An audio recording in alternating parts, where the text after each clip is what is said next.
Mass of block of 2.5 kg heated to a furnace of temperature 500 degree Celsius. तो temperature कितना है, 500 degree Celsius है। Okay, and then placed on large ice block, ice का temperature 0 है। Okay, what is the maximum amount of ice that can melt. Okay, तो पहले तो इसके पास कितनी एनर्जी है वो निकालो, और जब तक इक्विलिब्रियम ना आता है तब तक वो एनर्जी लूज़ करेगा। तो जब तक ये आपका कॉपर ब्लॉक 0 पे नहीं आ जाए तब तक एनर्जी लूज़ करेगा। तो 500 डिग्री का टेम्परेचर चेंज ना आ जाए तब तक एनर्जी। तो energy lost by copper is the energy gain by ice in melting. तो आइस का मेल्टिंग का m into latent of fusion होता है फॉर्मूला। तो पूछा गया है how much maximum amount of ice that can melt. तो मास ऑफ आइस पूछा गया है। तो heat lost by copper equal to heat gain by ice. तो इनको इक्वेट कर देते फॉर्मूला में। तो heat lost by copper is mc delta T, mass दिया है 2.5, स्पेसिफिक हीट दिया हुआ है 0.39 जूल पर ग्राम। तो इसको मैं 1000 से मल्टीप्लाई करूँ तो 1 किलो जूल पर केजी हो जाएगा, है ना। मतलब 1000 से ऐसे रखो तो जूल पर 390, 1000 से मल्टीप्लाई कर लो 1000 ग्राम को, तो 390 जूल पर केजी बिकॉज ये किलोग्राम में है, इंटू डेल्टा टी जो है 500 माइनस 0 आइस का 0 है, equal mass of ice which is formed into latent heat कितना दिया 335 जूल पर ग्राम, या इसको 1000 से मल्टीप्लाई करना पड़ेगा, किलोग्राम में कन्वर्ट करने के लिए जूल पर केजी आ जाएगा। तो ये किलोग्राम में आंसर आ जाएगा। ओके, तो यहाँ पर ऐसे करने से अब इनको इक्वेट करो तो आपका 1000 जाएगा 2 टाइम्स, कैलकुलेशन आप कर सकते हो। इसका आंसर सॉल्व करोगे तो आपका सब कुछ इन्होंने मास of ice which is formed, mass of ice which is melted, ये पूछा गया है। Amount of ice that can melt, तो ये पूछा गया है आइस कितना मेल्ट हो जाएगा। तो ये अप्रॉक्सीमेटली 1.5 kg आ जाएगा, 1.5 kg आ जाएगा। कैलकुलेशन में आप पे छोड़ रहा हूँ, कैलकुलेटर यूज़ कर लेना, no issues. Okay, next question में चलते हैं। एक कुछ गैसेस दिए हुए, observation of molar specific heats. Molar specific का फॉर्मूला है NC डेल्टा टी होता था, फिर CM into C, molar mass into specific heat होता था। Okay, at room temperature of some common gases are.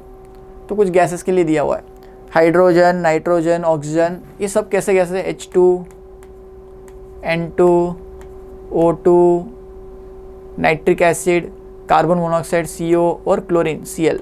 Okay, तो ये सारे ही जनरली डायटोमिक है, क्लोरीन छोड़ के।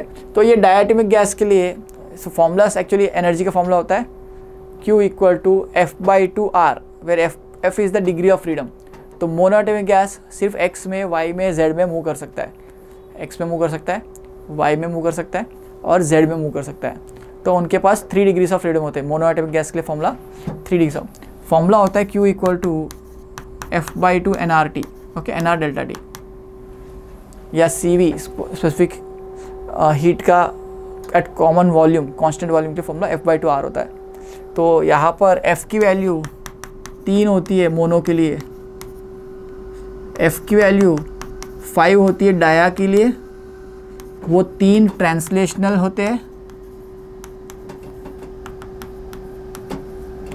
और 2 रोटेशनल होते हैं इसके अंदर। बिकॉज डायटोमिक मॉलिक्यूल कुछ 2 एक्सिस के अबाउट, अगर ये दोनों बंधे हुए तो इस एक्सिस के अबाउट घूम सकते थे और इस एक्सिस के अबाउट ऐसे घूम सकते हैं और इस एक्सिस के अबाउट घूम सकते हैं, बट इस एक्सिस के अबाउट नहीं घूम सकते बिकॉज इसकी एक्सिस से पास हो रहा है एनर्जी, एक्स ऑफ रोटेशन। सो यहाँ पर 5 डिग्री ऑफ फ्रीडम, कभी कभी 6 हो जाता है एट हायर टेम्परेचर्स। तो आप यहाँ पर उनकी मोलर स्पेसिफिक हीट का फॉर्मूला CV का फॉर्मूला होता है F/2R। ओके, तो आप इसमें R की वैल्यू सब्स्टिट्यूट करो, F/2R, R की वैल्यू आपको दी होगी कहीं ना कहीं 2.92 कैलोरी पर मोल के लिए, ये R की वैल्यू दे दी है। R की स्टैंडर्ड वैल्यू 8.314 जूल पर मोल केल्विन होता है, वो आपका SI यूनिट्स में होता है। उसको मैंने CGS में कैलोरीज में कन्वर्ट करना हो तो R की वैल्यू कितनी दी है, क्वेश्चन में दिया हो 2.92। ओके, तो F की वैल्यू सब्स्टिट्यूट करो, 3/2 × 2.92 करो, और वो आएगा मोनोएटॉमिक गैस के लिए, वो थोड़ा कम आएगा ऑब्वियसली, और डाई के लिए ज़्यादा आएगा, 5/2 कर रहे हो। बट एक एक्सेप्शनल क्या आएगा, आप 5/2 इंटू ये 5/2 इंटू आर करोगे 2.92, तो जो रेंज आएगी वो 5 के आसपास आएगी, 5 के आसपास आएगी। तो देखो ये 4.87, 4.975, 4.995 ये सारे 5 के आसपास है। तो रियल वैल्यू क्यों नहीं आ रही है, ये सारे आइडियल गैस नहीं है, हमने आइडियल गैस मान के फॉर्मूला बनाया था। तो नियर अबाउट आंसर आ रहा है, that's not an issue. But major issue आ रहा है 6.17 से, मेजर इश्यू आ रहा है 6.17 से, बिकॉज 6.17 जो है वो कम्प्लीटली डिफरेंट है कंपेयर टू नियर टू 5 नहीं है, दूर है। तो इसमें डिग्री ऑफ फ्रीडम 5 नहीं होनी चाहिए, ज़्यादा होनी चाहिए, है ना। 5 से आंसर नहीं आ रहा है। तो इसमें क्या माना गया है कि ये हायर टेम्परेचर पे है और ये वाइब्रेट भी कर रहा है, इसके पास डिग्री ऑफ फ्रीडम्स जो है, ट्रांसलेशन तो XYZ सबके पास होती है, रोटेशन भी है इसके पास 2 है डायटोमिक, बट ये ट्रांसलेट के साथ, रोटेशन के साथ वाइब्रेट भी कर रहा है। वाइब्रेशन जनरली लिया नहीं जाता है, हायर टेम्परेचर पे लिया जाता है। तो हमने माना है कि इसकी वैल्यू ज़्यादा आ रही है तो इसका हायर टेम्परेचर होगा, वेरी हाई टेम्परेचर होगा, और ये हाई टेम्परेचर्स के कारण डिग्री ऑफ फ्रीडम इसका 5 से ज़्यादा है, डिग्री ऑफ फ्रीडम इसका 5 से ज़्यादा है। For chlorine degree of freedom is equal 6, 5 क्या था, यही translation plus rotation, 1 rotational, 1 vibrational degree of freedom, okay, एक वाइब्रेशन के कारण और 5 ट्रांसलेशन प्लस रोटेशन के कारण, 5 ट्रांसलेशन प्लस रोटेशन के कारण। अगले क्वेश्चन पे चलते हैं। ये child running a temperature of 101 degree Fahrenheit, उसका बुखार है 101, है ना। आप लोग भी बुखार आता है तो क्या करते हैं, छुट्टी लेते हैं ना, वैसे ही कुछ इसका बुखार है 101 degree Fahrenheit. Causes an increase in rate of evaporation from sweat, medicine लिया तो ऑब्वियसली तुरंत टेम्परेचर घटता है, और वो टेम्परेचर इसने बोला है कि घट के 98 हो गया, कितने 20 मिनट में 3 डिग्री घट गया 20 minute, 3 degree Fahrenheit not Celsius, okay, 20 minutes में। What is the average rate of evaporation of cause due to by the drug, assuming the mechanism to be only way by heat lost, तो only evaporation या sweating से आपका heat loss हो रहा है, ऐसा बोला गया। Mass of child is 30 kgs and specific heat of human body is approximately same as that of the water and latent heat is such as 580 calorie per gram. तो यहाँ पर latent heat of vaporization use हो रहा है 580, okay. तो body ने जो lose किया 580 into mass of sweat is equal to temperature drop into specific heat of body that is approximately equal to water, ये बोला गया क्वेश्चन में, ओके।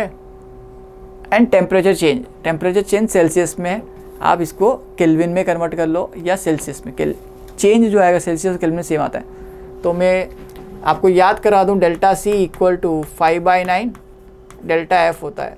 तो डेल्टा C जो होता है वो 5/9 इंटू 3 हो जाएगा, तो ये 5/3 डिग्री सेल्सियस और 5/3 केल्विन।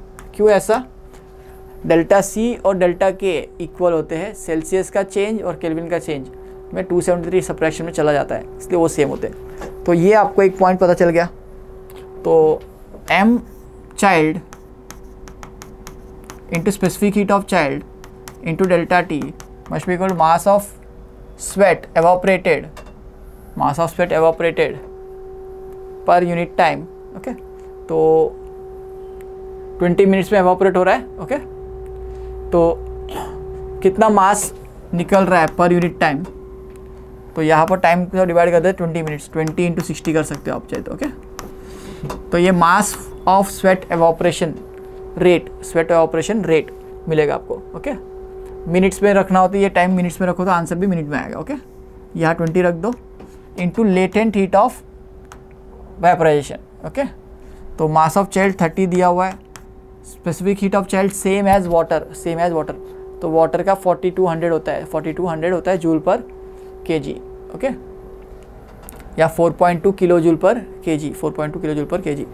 मैं यहाँ पर 4.2 into 100 that is 4200 into specific heat, temperature change कितना हुआ 5/3 kelvin equal to mass of steam sweat evaporated per unit time जो आपको निकालना है into latent heat of evaporation 580 दिया है, बट ये तो कैलोरी पर ग्राम में दिया है, कैलोरी पर ग्राम में है, तो इसको मैकेनिकल इक्विवेलेंट ऑफ हीट से मल्टीप्लाई करना है, दैट इज़ 4.2 से। तो 580 इंटू 4.2, 580 इंटू 4.2 ये हो जाएगा joule per KG, joule per KG, joule per gram हो जाएगा।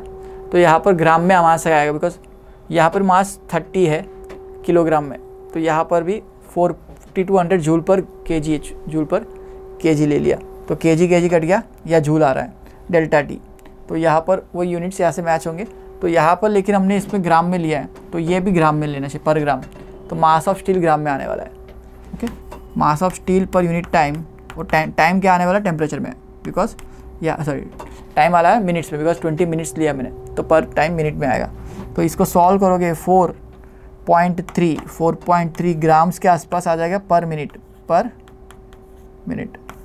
तो 20 मिनट में उसने 4.3 इंटू 20 मतलब 80 प्लस 0.3 इंटू 20 मतलब 86 ग्राम्स का स्वेट लूज़ किया, ऑलमोस्ट 100 ग्राम का स्वेट उसने 20 मिनट में लूज़ किया, और उसका body temperature approximately 3 degree Fahrenheit घटा, 3 डिग्री फ़ारेनहाइट घटा, सेल्सियस नहीं। चलो, आई hope you understood this question. Next question पे चलते हैं। Brass boiler has a base area of this much and thickness of 1 centimeter. It boils the water at a rate of 6 kg per second per minute. Placed in a gas stove. Estimate the temperature of the part of the flame in contact with the boiler. Estimate the temperature of the part and the thermal conductivity दिया हुआ है, heat of evaporation दिया हुआ है। Okay, तो water boil हो रहा था, mass of water boiled into latent of evaporation is equal to heat supplied K dt by dx। तो K कितना दिया हुआ आपको 109। ओके, एरिया 0.15 दिया हुआ है। टेम्परेचर चेंज, बॉईल हो रहा है तो 100 डिग्रीज का चेंज होगा। तो इसमें देखो हमको पता नहीं वाटर कितने से टेम्परेचर से आ रहा है, तो हमने माना है 0 से आ रहा है और 100 तक जा रहा है, 100 पे जा रहा है, तो 100 डिग्रीज का टेम्परेचर चेंज है। ये क्या लिखा मैंने, टेम्परेचर चेंज लिखा। रियलिटी में वो शायद रूम टेम्परेचर पे वाटर आ रहा होता, 25 डिग्रीज पे भी आ सकता था, लेकिन इसमें कुछ मेंशन नहीं किया कि वाटर कौन से टेम्परेचर पे आ रहा है। तो मान लेते हैं कोल्ड कंट्री से 0 डिग्रीज पे वाटर आ रहा है और इसको आपको 100 डिग्रीज तक गर्म करना है, इज इक्वल टू ये एनर्जी जो आई K dt by dx, power आया, तो वैसा पावर यहाँ लिखना हो तो क्या लिखोगे, मास ऑफ वाटर। ओके, तो ये आपकी energy K dt by dx है। ये एनर्जी किस में गई, वाटर का टेम्परेचर बढ़ाने में, और ये बेस एरिया इसका दिया हुआ है, thickness boils water at rate of 6 kg per minute, तो mass of water per minute 6 है, 6 kg बॉयल हो रहा है। Estimate the temperature of the part of the flame that is in contact. Okay, तो बॉयल हो रहा है तो फाइनल टेम्परेचर 100 है, जो कॉन्टैक्ट टेम्परेचर वो नहीं पता, T-100 लिख सकता हूँ। Okay, is equal to mass of water evaporated by dx, यहाँ K dt by dx कितना दिया है, 1 सेंटीमीटर थिकनेस है, तो 1 इंटू 10⁻⁻² यहाँ लिख सकते हो आप। Okay, is equal to mass of water boiled that is 6 kg per minute, 6 by minute को 60 सेकेंड्स लिख सकते हो आप, into latent heat of vaporization 2256 into 10⁻³ joule per KG, joule per kg. तो ये kg per minute, kg cut गया। Okay, minute को second में कन्वर्ट कर लिया। इस सब में टी अननोन है, जो इस ब्रास का बेस एरिया का टेम्परेचर है। ऑब्वियसली ये ज़्यादा गर्म होगा तभी वाटर को कुछ एनर्जी देगा, और वाटर एनर्जी लेके एवापोरेट हो रहा है। ओके, तो इसका टेम्परेचर निकालोगे आप, तो आप सॉल्व कर लो, 238 डिग्रीज आ जाएगा, 238 डिग्री सेल्सियस आ जाएगा। सो इसका टेम्परेचर वाटर से 138 डिग्रीज ज़्यादा है, 138 डिग्रीज ज़्यादा है। ओके, सो अगले क्वेश्चन पे चलते हैं। Body cools from 80 to 50 in 5 minutes and 60 to 30 in 20 minutes, और सराउंड टेम्परेचर कितना है, 20 है, तो कितना टाइम लगेगा। अगेन बहुत ही वैस्ट डिफरेंस है टेम्परेचर में। न्यूटन्स लॉ ऑफ कूलिंग बोल रहा है कि छोटे डिफरेंस मिले, 80 से 75 या मैक्सिमम 70, 10 डिग्री, बट यहाँ पर 30 डिग्री का है। फिर भी हम लोग इसको सॉल्व करने के लिए न्यूटन्स लॉ ऑफ कूलिंग का अप्रॉक्सीमेशन यूज़ करेंगे। एग्जैक्ट वैल्यू नहीं आएगा, बट हाँ अप्रॉक्सीमेट आंसर आएगा, और हमारे कोर्स में ये फॉर्मूला है, तो इसको यूज़ करके फॉर्मूला को सॉल्व करेंगे। तो मैं लिखूँगा 80 - 50 डिवाइड बाई टाइम इंटरवल 5, ऐसा फॉर्मूला में सीखा था। Temperature change by T is equal to some constant into average temperature -20। Okay, some constant into average temperature कितना है 80 + 50 / 2 माइनस सराउंडिंग टेम्परेचर 20। अगले केस में 60 से 30 जा रहा है, 60 - 30 उसका टाइम T लग रहा मान लेते हैं, K इंटू 60 + 30/2 दैट इज 45 - 20। इन सब की वैल्यूज़ पता है, ऐसे क्वेश्चन बहुत सारे लेवल 1 लेवल 2 में हमने किए हुए। डायरेक्टली इसमें डिवाइड कर दो तो K की कोई टेंशन लेने की ज़रूरत नहीं, T ऊपर आ जाएगा डिवाइड करने से, और ये सारी सॉल्वेबल वैल्यूज़ है ना। ये 30/5 है तो 6 हो जाएगा, तो 6 नीचे आ जाएगा। ये 30 है, T ऊपर आ जाएगा है ना, 6 × 30 नीचे आ जाएगा। तो आप इसको सॉल्व कर लो तो आपका T टाइम जो जाएगा वो 9 मिनट्स आ जाएगा, वो 9 मिनट्स आ जाएगा है ना। कैलकुलेशन की टेंशन मत लो, ये इजी कैलकुलेशन कर सकते हो, मैन्युअली कर सकते हो इसको, इसमें कैलकुलेटर की ज़रूरत नहीं पड़ेगी। ओके, नेक्स्ट क्वेश्चन पे चलते हैं। एल्यूमिनियम ऑफ मास कितना है 0.047 kg, मतलब 4.7 ग्राम्स। ओके, 1000 से मल्टीप्लाई करके देखो तो 4.7 ग्राम्स के आसपास है। Place on a sufficient time in a vessel containing boiling water 100 degree Celsius, it is then immediately transfer to 0.14 kg copper calorimeter of 0.25 kg of water containing 0.25 kg of water. Water कितना है 0.25 kg से। The temperature of water rises and attains steady state at 23 degree Celsius. Calculate, तो initially 20 पे था, 23 पे पहुंच गया। Calculate specific heat capacity of aluminium. तो एल्यूमिनियम का कॉन्टैक्ट किसके साथ है, बॉइलिंग वाटर के साथ है। तो काफ़ी टाइम के लिए रखा तो ऑब्वियसली एल्यूमिनियम का टेम्परेचर कितना हो जाएगा 100 डिग्री सेल्सियस हो जाएगा। Aluminium mass place for sufficient time के लिए रखा तो ऑब्वियसली इक्विलिब्रियम में आ जाएगा। In vessel containing boiling water of sphere, so sphere is at 100 degrees, तो टेम्परेचर इनिशियली 100 डिग्रीज है। Immediately transfer to copper calorimeter 0.14 kg का, तो 0.14 kg का आपका कैलोमीटर है। Calorimeter containing 0.25 kg of water, water कितना है 0.25 kg से। The temperature of water rises at an steady state. तो देखो heat lost by aluminium is equal to heat gain by water and copper. But copper के बारे में कुछ बोला नहीं, तो कॉपर को एनर्जी नहीं जा रही है ऐसा मान सकते हो, सिर्फ वाटर और एल्यूमिनियम में एक्सचेंज हो रहा है ऐसा मान सकते हैं। बिकॉज कॉपर का ये नहीं दिया, स्पेसिफिक हीट आपको दिया नहीं है, स्पेसिफिक हीट दिया नहीं है, वरना रियल में क्या लिखना होता है, Q lost by aluminium is equal to Q gained by water plus Q gained by calorimeter, copper calorimeter. Okay, तो यहाँ पर प्रॉब्लम क्या है, दोनों चीज़ें में स्पेसिफिक हीट ऑफ कैलोरीमीटर सबको नहीं पता। कॉपर का कैलोरीमीटर जो है उसकी स्पेसिफिक हीट आपको नहीं पता, तो इसलिए हम लोग इसको अभी इग्नोर कर रहे हैं। ओके, इसका कोई वाटर इक्विवेलेंट भी, it is then immediate transfer to 0.14 kg copper calorimeter containing 0.25 kg at 20 degree Celsius. तो कॉपर का स्पेसिफिक हीट के बारे में कुछ मेंशन नहीं किया, तो इसको ऐसा माना गया कि हीट इसमें जा नहीं रही, हीट जो एल्यूमिनियम लूज कर रही है वही वाटर गेन कर रही है। तो एल्यूमिनियम का mass 0.047 into specific heat of aluminium वो निकालना है। ओके, और temperature change 100 - 23 is equal to mass of water 0.25 kg into specific heat of water 4200 joule per kg, 4200 joule per kg into temperature change 23 - 20।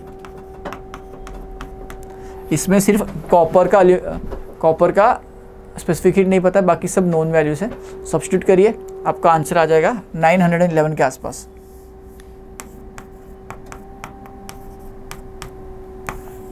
$911 आ जाएगा आपको, joule per kg kelvin, joule per kg kelvin 911 आ जाएगा। Okay, आप try करके देखना, 911 आ जाएगा। Next question पे चलते हैं।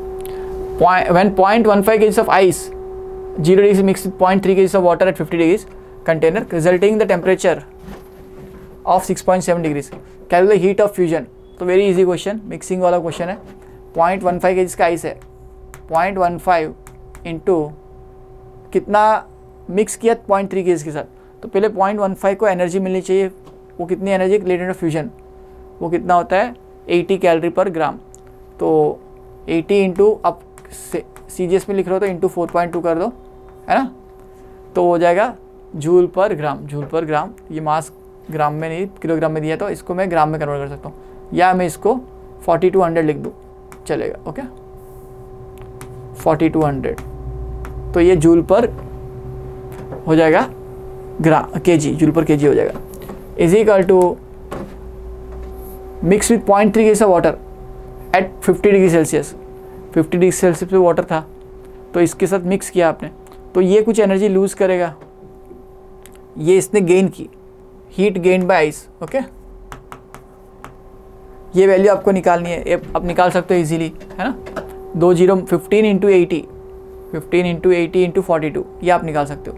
तो ये जो वैल्यूज आएगी, ये आपसे फाइनल टेम्परेचर भी नहीं पूछ रहा है, calculate the heat of fusion, latent heat of fusion पूछ रहा है, तो ये वैल्यू पता नहीं आपको, ये वैल्यू रिजल्टिंग टेम्परेचर 6.7 है। ओके, तो पहले हीट लॉस्ट पे वाटर, हीट लॉस्ट पे वाटर वो निकाल लेते हैं। Okay, heat lost by water, है ना, कितना है देखते हैं।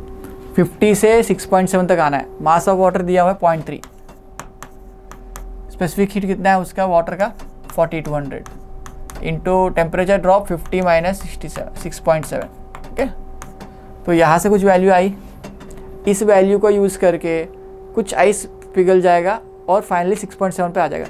तो 0.3 into 4200 into 50 minus 67, 50 minus 6 44, 43.3। Okay, ये हो जाएगा ऐसे, is equal to heat gain by the ice.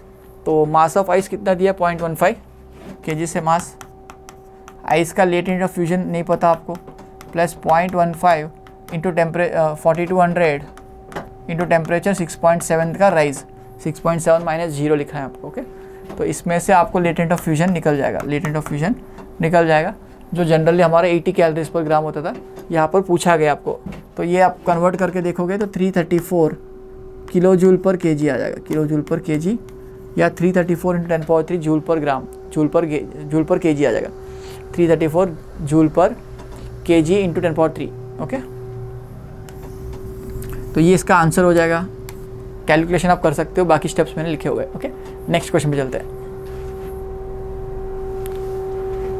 Calculate the heat required to convert 3 kg of ice at -12 degree Celsius. -3 kg से आइस है -12 पे है, in calculate to steam at 100 degree Celsius at atmosphere pressure, given the specific heats of ice and heat capacity of water and latent of fusion दिया हुआ है and latent of fusion of steam दिया हुआ है। Very easy question ये है ना। तो आपको -12 से लेके +100 स्टीम में कन्वर्ट करना है, तो एनर्जी बढ़ाते जाओ और उतनी एनर्जी देनी है। Heat given is equal to, पहले -12 का टेम्परेचर राइज लाना है, +12 0 पे लाना है, तो मास into specific heat of water. Specific heat of water कितना है, आइस वो दिया हुआ है, स्पेसिफिक हीट ऑफ आइस कितना दिया हुआ है 2100 इंटू टेम्परेचर चेंज 12 +3 इंटू उसका latent heat of fusion. Latent heat of fusion दिया है 3.35 10⁵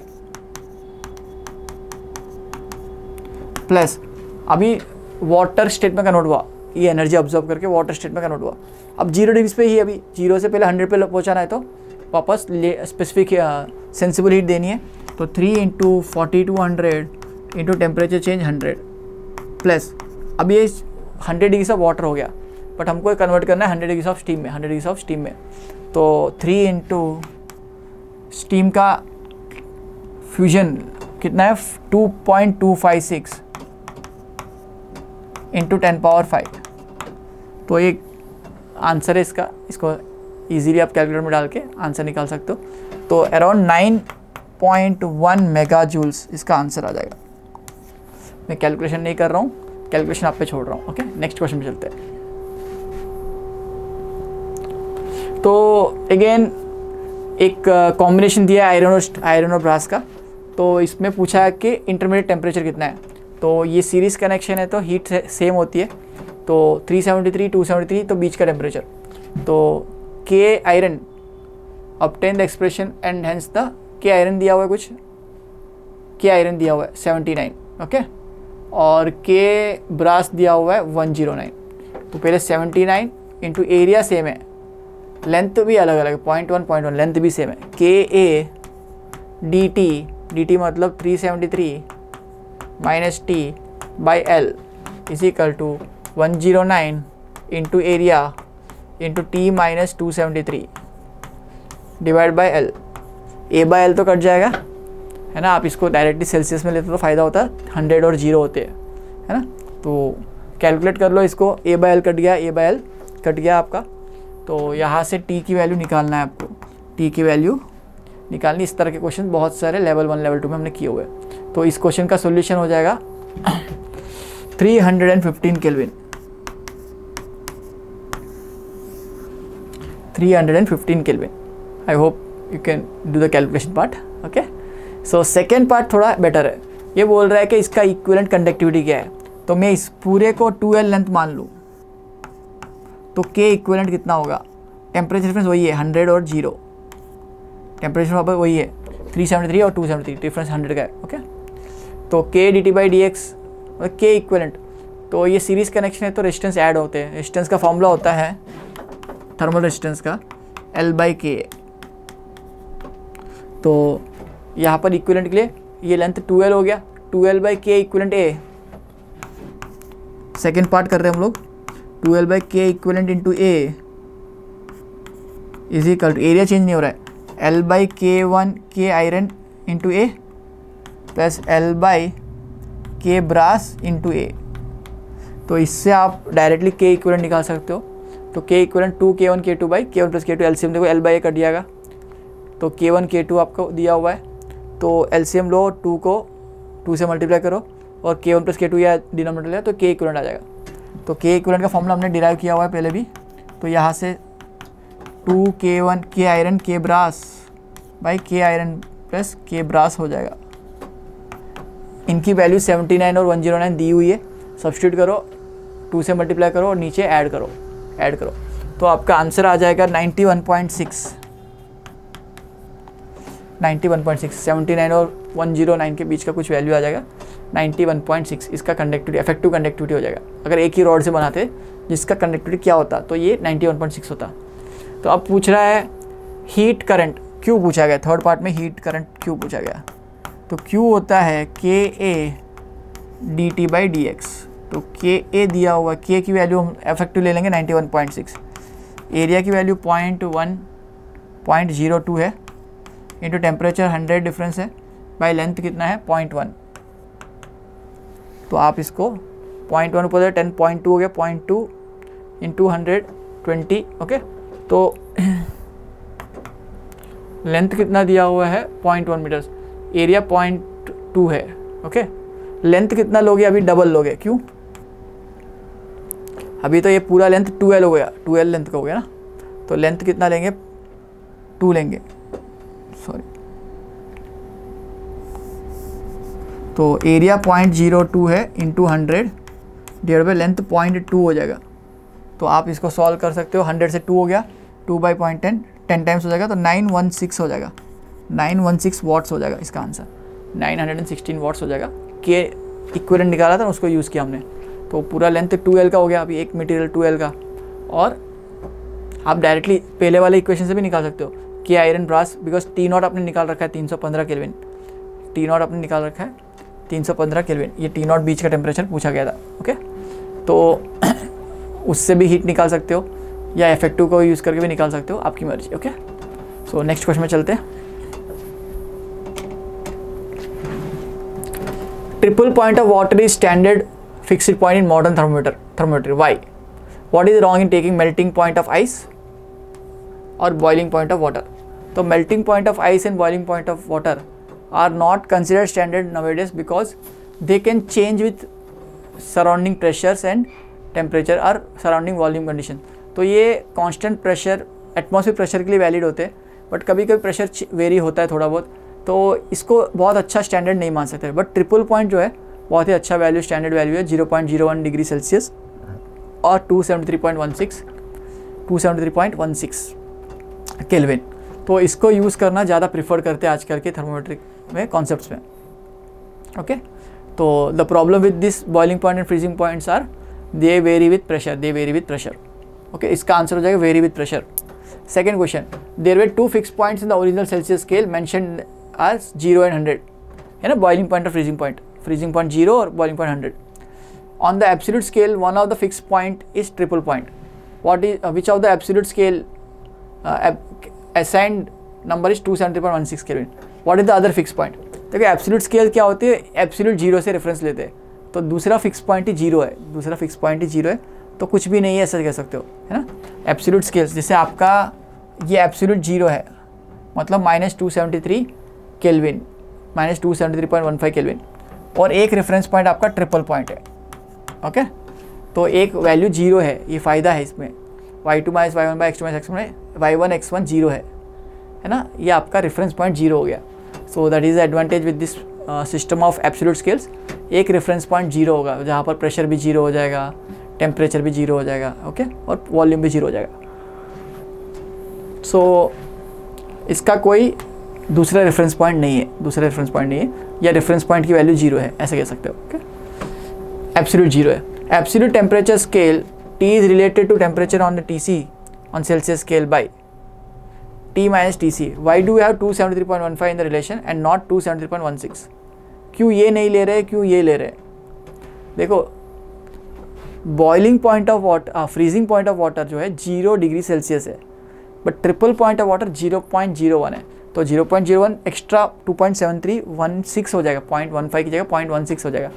सो ये ट्रिपल पॉइंट है, ये फ्रीजिंग पॉइंट है,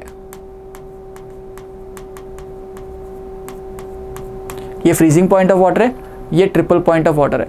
सो ऑब्वियसली दोनों अलग चीज़ है, इसलिए 273.15 लेते हैं जब फ्रीजिंग पॉइंट यूज़ कर रहे हो, ट्रिपल पॉइंट यूज़ करो तो 273.16 यूज़ करोगे। ओके, तो यहाँ पर सेल्सियस स्केल से केल्विन स्केल कंपेयर कर रहे हो, तो वहाँ पर फ्रीजिंग पॉइंट और मेल्टिंग पॉइंट्स फिक्स पॉइंट्स होते थे, है ना। चलो next question, what is the temperature on triple point of water on absolute scale whose interval size is equal to Fahrenheit scale. तो फ़ारेनहाइट स्केल का इंटरवल साइज 180 डिविजन्स का होता है, तो 1.8 टाइम्स आ जाएगा। तो अपना जो वैल्यू है, ऐसा क्वेश्चन स्टार्टिंग में एक था, सेम क्वेश्चन है, तो 1.8 इंटू 273.16, ये आपका नया टेम्परेचर हो जाएगा 491.69। ओके, इसका यूनिट कुछ अलग होगा, इसको एक्चुअली रैंकिन स्केल बोलते हैं, रैंकिन स्केल भी बोलते हैं, है ना। तो ये आपका एब्सोल्यूट स्केल है जिसका डिवीजन 1.8 टाइम्स है, similar to Fahrenheit scale, Fahrenheit scale की जैसा है। Okay, so I hope you understood this question. अगले क्वेश्चन पे चलते हैं। In experiment the specific heat of metal is given at 150 is dropped into a copper calorimeter of water equivalent. तो water equivalent जब भी लेते हैं तो कैलोरीमीटर का effective mass as compare to water as a equivalent water can be taken as 0.025 kgs containing 150 centimeter cube of water at 27 degrees Celsius. The final temperature is 40. Compute the specific heat of the metal, and if the heat loss to the surroundings are not negligible, will the answer be greater or smaller? तो पहले तो हम लोग heat loss to surrounding नहीं मान रहे, तो आपने एक गरम कॉपर लिया, कॉपर है ना, कुछ मेटल है, गरम मेटल लिया 150 डिग्रीज पे, इसको एक कंटेनर में डाला जिसका वाटर इक्विवेलेंट दिया है और इसका मास ऑफ वाटर भी इनडायरेक्टली दिया है, बिकॉज वॉल्यूम दिया, वॉल्यूम इंटू डेंसिटी करोगे तो आपका वाटर का मास आ जाएगा। तो मास ऑफ वाटर पता है, मास ऑफ कंटेनर का वाटर इक्विवेलेंट पता है, into specific heat of water पता है, और टेम्परेचर ड्रॉप, उसका टेम्परेचर चेंज कितना हुआ, 27 से लेके 40, 13 डिग्री का राइज हुआ है। तो ये जो 13 डिग्री राइज हुआ है किसके कारण हुआ है, वो आपका बड़ा वाला ब्लॉक जो है मेटल ब्लॉक 0.2 kg का, वो 150 से 40 पे आ गया होगा, 150 से 40 पे आ गया होगा। तो इसका मेटल का स्पेसिफिक हीट पूछा गया, मेटल का स्पेसिफिक हीट पूछा गया। Heat lost by metal equal to heat gained by water plus container. Okay, तो मेटल ने कितना लूज़ किया, तो 0.2 kg का मास है, उसका स्पेसिफिक हीट तो ढूंढना है हमको, वही तो क्वेश्चन है ना। Specific heat of metal into temperature change 150 - 40।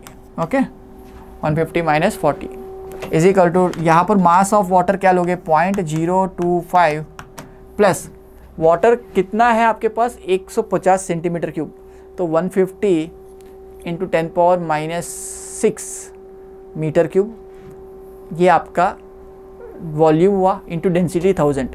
Okay, तो मैं इसको लिखूँगा 150 इंटू 10⁻⁻6 मीटर क्यूब में आया volume. Okay, into density, density कितना है 10⁻³ kg पर मीटर क्यूब, तो ये 10⁻³ 0.15 kg, 0.15 प्लस 0.025 तो 0.175 kg। ये पूरा मैंने क्या लिखा, mass into 4200 into temperature change 40 - 27, 40 - 27 करोगे तो 13 आ जाएगा, तो 13, ये मास कितना आ गया 0.175 आ गया, बिकॉज ये 0.15 है प्लस 0.025, तो 5 + 2 7 75, 0.175 मास है इंटू 4200 इंटू 13, यहाँ पर आएगा 0.2 इंटू 10 210, 0.2 इंटू 110, तो यहाँ से CM निकालना है, स्पेसिफिक हीट ऑफ मेटल निकालना है ना।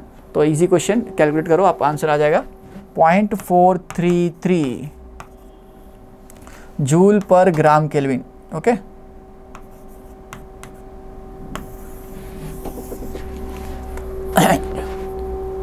या इसको मैं 1000 से मल्टीप्लाई करूँ, 433 joule per kg kelvin, 433 joule per kg kelvin. तो हाँ, मेटल का 300 400 500 के रेंज में होता है, वाटर का बहुत ज़्यादा होता है, वाटर को एनर्जी ज़्यादा लगती है टेम्परेचर राइज लेने में, मेटल्स जल्दी गर्म होते हैं, लॉजिकल बात है ना। तो मैं इसको ऐसे भी लिख सकता हूँ 433 joule per kg kelvin. Okay, this will be more appropriate answer, है ना। चलो नेक्स्ट क्वेश्चन पे चलते हैं। A thermocol ice box is cheap and efficient method to store small quantities of cooked food. कुछ चीज़ों को गर्म या ठंडा रखने के लिए थर्मोकोल को यूज़ कर सकते हो, ऐसा बोल रहे हैं। Specially food in summer in particular, a cubical ice box of 30 centimetre has thickness of 5 centimetres. Ice box है, क्यूब है, क्यूबिकल है मतलब क्यूबॉइड नहीं है, क्यूब है, हर साइड इक्वल है, साइड का लेंथ कितना है 30 सेंटीमीटर्स। ओके, थिकनेस, इसका मोटापा जो है मतलब ये थिक थर्मोकोल से बना हुआ है जिसकी थिकनेस 5 सेंटीमीटर है। 4 kg of ice is put inside the box, estimate the amount of ice remaining after 6 hours, the outside temperature is 45, summer चल रही है, पावर 45 है और अंदर तो 0 डिग्री से। ओके, तो कोफिशिएंट ऑफ थर्मल कंडक्टिविटी दिया हुआ है। Okay, latent heat of fusion of water दिया हुआ है। तो आइस जो मेल्ट हो रहा है हमको नहीं पता कितना, 4 के 4 किलो मेल्ट नहीं होगा, कुछ particular kgs of ice melt होगा, कितना मेल्ट होगा नहीं पता। मास of ice melted by time कितना 6 आवर्स।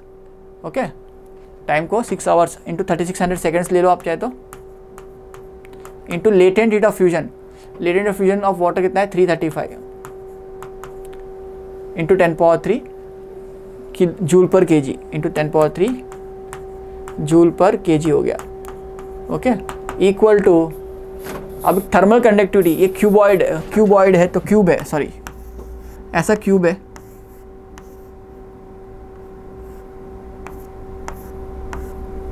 तो 6 सरफेस एरिया होते हैं इसके, एक नीचे का, 4 साइड्स के, एक ऊपर का, 6 एरिया से ना। तो हर एरिया में से हीट लॉस होता होगा, ऐसे ऐसे, ओके, ऐसे और पीछे से भी ऐसे, ओके, और आगे से ऐसे, तो 6 साइड से लॉस हो रहा है, हर एरिया से हीट लॉस हो रहा है, तो total heat loss will be 6a²। Area में 6 एरिया लेंगे। कंडक्टिविटी का फॉर्मूला होता है k/dT/dx, k की वैल्यू दी हुई है आपको ये वाली, है ना, k की वैल्यू 0.01 दी हुई है, तो k की वैल्यू 0.01, एरिया 6 इंटू कितना side 30 square into 10⁻⁻4 metre square में कन्वर्ट करना है। टेम्परेचर चेंज, बाहर कितना है 45, अंदर है 0, bye thickness of the block 5 centimetre, 5 into 10⁻⁻2 लिख दो, 5 इंटू 10⁻⁻2 लिख दो। इसमें सब कुछ पता है, मास ऑफ हाइट कितना मेल्ट हो रहा है निकालना है, आप निकाल दोगे आपको आ जाएगा 3.7 kg के आसपास। How much ice is melted. Okay, estimate the amount of ice remaining after 6 hours, sorry, तो यहाँ पर आपको 0.3 kg आएगा,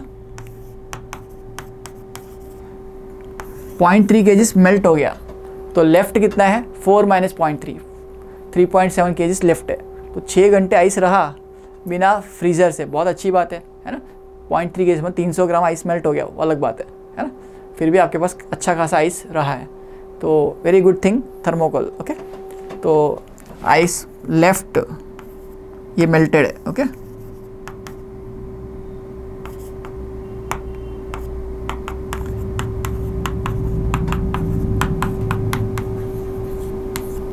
सो नेक्स्ट क्वेश्चन पे चलते हैं।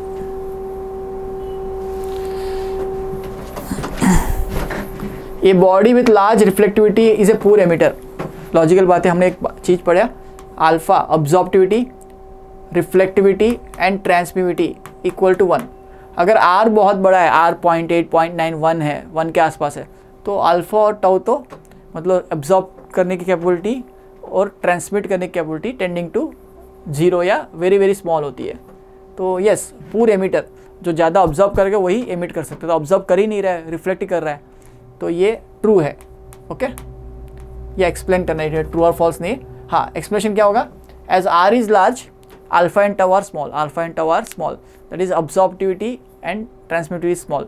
If absorptivity is small it can emit less, good absorbers are good emitters, ये reason लिखना है, good absorbers are good emitters by Kirchhoff's law. Okay, so next question पे चलते हैं। ये brass tumbler feels much colder than a wooden tray on a chilly day. एक ठंडा दिन है, तो वहाँ पर ब्रास का एक टम्बलर है और एक वुडन ट्रे है, तो वुडन ट्रे गर्म फील होगा, ब्रास ज़्यादा कोल्ड फील होगा। रियल में दोनों सेम टेम्परेचर पे, रियल में दोनों सेम टेम्परेचर, बट ये कमाल कंडक्टिविटी का है। तो ब्रास की कंडक्टिविटी अच्छी खासी है, तो हीट ट्रांसफ़र फास्टली करती है। तो बॉडी का टेम्परेचर, बॉडी सेंसर नहीं है, बॉडी भी कुछ टेम्परेचर पे 37 डिग्रीज पे होता है। तो हमने जब ब्रास को टच किया, हमारा टेम्परेचर उसको दिया, कंडक्टिविटी अच्छे होने के कारण वो फास्टली हीट ट्रांसफ़र कर देता है, तो आपको ठंडा फील होता है। और वो wooden block fastly heat transfer नहीं करता है, इसलिए आपको टेम्परेचर थोड़ा कंपेरेटिवली गर्म फील होता है। बॉडी सेंसर नहीं है, बॉडी थर्मोमीटर नहीं है, तो टच करने से हम लोग टेम्परेचर नहीं बता सकते। दो चीज़ें ठंडा गर्म फील हो रही है, लेकिन दोनों सेम टेम्परेचर पे हो सकते हैं, दोनों सेम टेम्परेचर हो सकते हैं। जैसे कि इस रूम में अभी एसी चल रहा है, बट कुछ मेटालिक ऑब्जेक्ट का टेम्परेचर टच करने से ठंडा होगा, नॉन मेटल गर्म लगेगा, बट ये दोनों सेम टेम्परेचर्स पे है, बिकॉज रूम में सेम एसी चल रहा है काफ़ी टाइम से, तो सब कुछ इक्विलिब्रियम में है, सब कुछ इक्विलिब्रियम में है। तो ये भी सॉल्व हो गया, ये भी सॉल्व हो गया। An optical pyrometer measured using high temperatures calibrated for ideal black body, radiation gives to low value of temperature of a red hot iron piece in the open. Open में रखा हुआ तो ऑब्वियसली गलत answer आएगा, because open में रखा है तो सराउंडिंग लाइट भी रेडिएशन से कर रहा है, तो सराउंडिंग रेडिएशन का टेम्परेचर तो कम होता है, तो इस टेम्परेचर को भी वो सेंस कर लेता है, इसलिए इफेक्टिवली वो कम वैल्यू देगा, कम वैल्यू देगा। Actually pyrometer works in a proper environmental where, vacuum जैसा एनवायरमेंटल है जहाँ पर क्लोज एनवायरमेंट हो, तो वहाँ पर वो ज़्यादा अच्छा टेम्परेचर देगा। अगर सराउंडिंग में यूज़ कर रहे हो तो सराउंडिंग का भी लाइट ऑब्जॉर्व कर रहा है, ऑप्टिकल पायरोमीटर है तो लाइट ऑब्जॉर्व कर रहा है सराउंडिंग से, जिसका टेम्परेचर कम है। बाहर का टेम्परेचर तो 30-40 डिग्री है और आयरन का 500-600 डिग्री होगा, तो ऑब्वियसली वो 500-600 नहीं दिखाएगा, थोड़ा कम दिखाएगा, बिकॉज वो सराउंडिंग लाइट भी ऑब्जर्व कर रहा है। बट अंधेरी रूम में रखा थर्मोकोल में फर्नेस में रखा है, तो वहाँ पर वो प्रॉपर 600 या 700 डिग्री जो भी आयरन का टेम्परेचर है वो दिखाएगा। So that is the reason behind it. In open में रखेंगे तो वो सराउंडिंग लाइट भी ऑब्जर्व करता है, जिसके कारण वो इफेक्टिवली कम वैल्यू दिखाता है, कम वैल्यू दिखाता है। I hope it is clear. Next question पे चलते हैं। The earth without its atmosphere will be inhospitably cold. ये भी सही है, ऐसा क्यों? एटमॉस्फेयर क्या करता है, इसको हम लोग ग्रीन हाउस इफेक्ट बोलते हैं। लाइट रेस जो आती है उसको ऑब्जर्व कर लेता है, उसके बाद कुछ रिफ्लेक्ट करता है, अर्थ रिफ्लेक्ट करता है, तो इंफ्रारेड रेस रिफ्लेक्ट करता है। But low wavelength, infrared rays की वेवलेंथ हाई है, सॉरी हाई वेवलेंथ को वो ऑब्जर्व कर लेता है, मतलब ऊपर का एटमॉस्फेयर गैसेस जो है वो इसको वापस अर्थ पे रिफ्लेक्ट करती है, जिसके कारण हमको गर्म फील होता है, नाइट को भी गर्म फील होता है। अगर ये ऑब्जर्व अर्थ ने रिफ्लेक्ट जो कर दिया इंफ्रारेड रेस वापस नहीं आती, चली जाती, तो रात को एक्सट्रीमली कोल्ड और दिन में एक्सट्रीमली हॉट जो होता है मून पे। मून का day temperature is very very high और night temperature is very very low, जो हम लोग सहन नहीं कर सकते, है ना। हम एक रीजनेबल टेम्परेचर्स सम 20 degrees, 10 degrees, 30 degrees, 40 degrees, even -5, -10 degrees तक हाँ रख सकते टेम्परेचर्स मेंटेन। बट अगर बहुत लो हो गया, -50-60 डिग्रीज हो गया रात को और मॉर्निंग में 50-60 डिग्रीज टेम्परेचर हो गया, तो 100 डिग्रीज के वेरिएशन हम लोग झेल नहीं पाएंगे। तो ये बता रहा है, ये इसको ग्रीन हाउस इफेक्ट भी बोला जाता है। ओके, इंफ्रारेड रेस को ट्रैप कर देता है, एटमॉस्फेयर इंफ्रारेड रेस को ट्रैप करता है और वापस अर्थ पे डालता है। ओके,